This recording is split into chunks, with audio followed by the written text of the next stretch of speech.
Hey everyone, welcome back to my channel. कैसे हो दोस्तों? आशा करती हूँ आप लोग ठीक हो, मैं भी ठीक हूँ। बोरो कैलेंडुला का मैं पौधा लाई हूँ दोस्तों। देखिए कितना सुंदर है। ये ऑरेंज है, ऑरेंज जैसा है। और ये देखिए ये येलो है, येलो कलर है।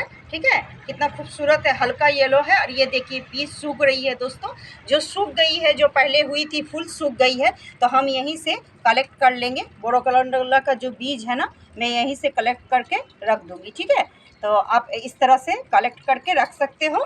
एक अच्छे कंटेनर में रख देना अच्छे से, नेक्स्ट ईयर के लिए, नेक्स्ट ईयर में फिर काम आ जाएगी।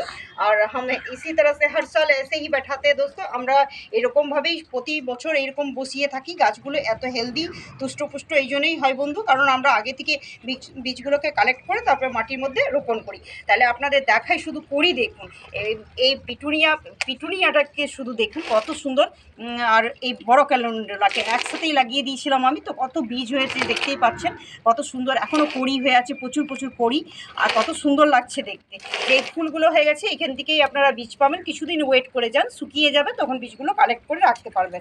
এটার আপডেট এইটাই যে আপনারাও এরকম আমার মতো ছোট্ট থেকে ছোট্ট, ঘন থেকে ঘন গাছ করে নিতে পারবেন। ছোট সাইজেই ফুল ফোটাতে চান তো এইরকম টিপস করবেন। যখন লাগাচ্ছেন না, বীজ সবসময় কেটে কেটে দেবেন। যেই লম্বা হতে থাকবে কেটে কেটে কেটে কেটে রাখবেন বন্ধু।